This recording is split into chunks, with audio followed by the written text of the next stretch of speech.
Hey guys, Anders here with a weekly update video for you guys. Now we're going to be going over the patch notes and any interesting changes from Global Labs and the Korean patch notes. This week we received the Shadow Arena, which is a battle royale mode for Black Desert. As of making this video though, the entire thing has been disabled till they work things out, so I can't really talk too much about it.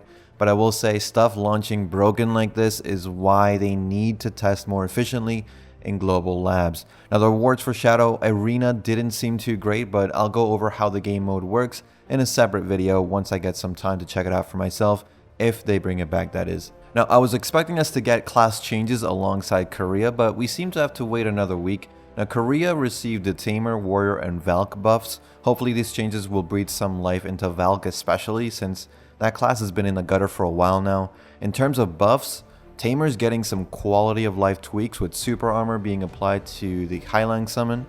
Howling can be used from pre-awakening now. Garuda AoE has increased on the extra hit. Trample spam is slightly nerfed though, but we're gonna have to see how much slower spamming trample is now. Same thing with Scratch, and Void Lightning AoE has increased but is now super armor instead of a frontal guard. Beast Rampage, All-Round Spinner both had damage buffs, and Legendary Beast Dance got a hefty accuracy buff in PvE. Absorb Highlang no longer unsummons Highlang, which is super convenient, but overall some nice changes. Not too sure honestly about the Void Lightning changes. I personally would prefer a frontal guard, but you Tamer veterans, let me know what you think about the changes down in the comments. Warrior can now use their E-Grab from Awakening, which is nice. Super Armor duration of Slashing of the Dead has increased as well. Warcry now has a frontal guard. Ground Smash deals a lot more damage now with 100% crit on the ultimate version, and will now have super armor at all levels except the ultimate version. Piercing Spear will now also consume less willpower. Your 100% Solar Flare will also be affected by attack speed buffs as well, so you can get the skill off much faster, making that a lot deadlier. Some good changes I think overall for Warrior. As for Valkyrie, across the board, AoE of Punishment, Purification, Castigatio, Terra Sancta, Ultimate Blitzstab have all been increased, with movement distance increased on the Blitzstab as well as casting speed increase for Righteous Charge.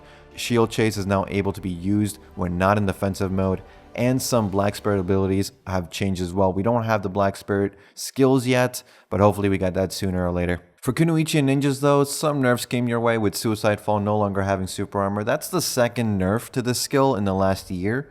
Concealment, so your stealth is now removed when you take damage in stealth. As for Ninja, specifically Black Moonlight and Bladespin will only CC in PvE now. Beheading the Dead no longer has super armor, and that's pretty much it. Nerfs for sure, but the stealth engage is still there, so you still can't do anything about a stealth ninja or Kuno engaging you first in the open world. Now Mystic also received some nerfs, mostly to their evasion, and Twisted Collision no longer having a frontal guard. Thunderpound also loses CC and forward guard, but that might be an error in the patch notes. We'll find out soon enough. And again, these changes came out in Korea this week. They were in Global Labs last week, so hopefully we see them next week. And with those class changes, Korea also received the new marketplace, so that should also be coming next week for us as well. Now sticking with the Korean patch notes, sea monster hunting has been nerfed again, as the 100 million drop from sea monsters has been lowered by 60%. Now at this point, sea monster hunting has done the damage to the market, so I don't really have an opinion about this anymore.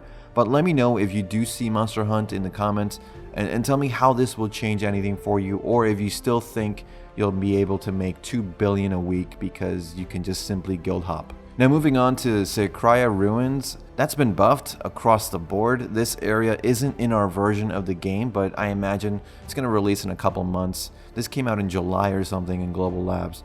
The ruins themselves got a 15% drop increase for Tungrad Ring, which is the best ring in the game. Now the Abyssal Ruins, which are the lower ruins, they're the hardest dungeon in the game. They got buffed, but you'll need more gear because HP and AP of the monsters have been increased. Well, back to our version, we received World Boss buffs, as they will take 25% more damage, so they should die faster, or at least in the case of North America, they might actually die for once. It's been weird actually hopping from EU to NA and just having world bosses take twice as long to kill on NA. I don't even go to Garmoth in NA anymore, but hopefully with this change I'll actually go. Also this week, we finally got Enhancement visible, finally. The UI needs a bit of a revamp since there is overlap. This happens a lot because Western languages take up too much room and the game is obviously developed in Korean, so space and alignments are funky in our version. They usually fix it within a week or two. Again, people are saying that the enhancement rates are nerfed. I decided to test it, so I'll have a clip at the end of this video to show you definitively that enhancement rates are indeed ninja nerfed, and every streamer and influencer who kept barking about the possibility of them easily nerfing rates without telling us, they were all right. Now, it doesn't help that they also changed the cost of cronstones from 1 million to 2 million. Costumes still extract the same amount, so in essence, before paying $35 US would get you 219 cronstones or so. Now it would be like they give you 438 cronstones since the amount needed has been halved for enhancements. Now this means if you snipe costumes from the marketplace, you get even more cronstones for the money, but it also means you can go for pen for around $100 US per attempt. Now pay to win gets easier. Still stupid expensive for your average person, but at this point, I don't know why you'd get upset, since you should have been upset when they first implemented it, and now you can't really act surprised when they make it better for people who pay money. I'm of the mind that never in my life I will spend $100 to throw it at an RNG enhance, but that's just me. This is not a good change overall for the game as a whole, but it's not the end of the world. Now in chat I've been seeing two extremes of people. Those who are polishing pitchforks and those who are opening their mouths nice and wide for Pearl Abyss. But in the end it doesn't matter, right? Because we're gonna forget about all of this once the marketplace comes next week and we all go crazy over that. We've also received ban wave news, which finally, it's been a couple weeks. Been a little while since the last one, to be honest. Wish they'd continue at least a weekly shortlist that they wanted to do, but they stopped doing after a while. But it seems that streaming the obvious exploits of the Pouches of Fortune event led to Kakao looking into player accounts who had above normal pouches during the events and ended up banning 84 accounts altogether. As always with these things though, there's going to be a few who didn't get banned and got away with it, but that's really just the nature of these things. Now in terms of events, we have the Golden Drop event starting this week, and that's going to run until the end of the month. And as usual, you can get these from Gathering, Combat, and Fishing, though the drop rates aren't as high as other events, so don't expect to get a ton.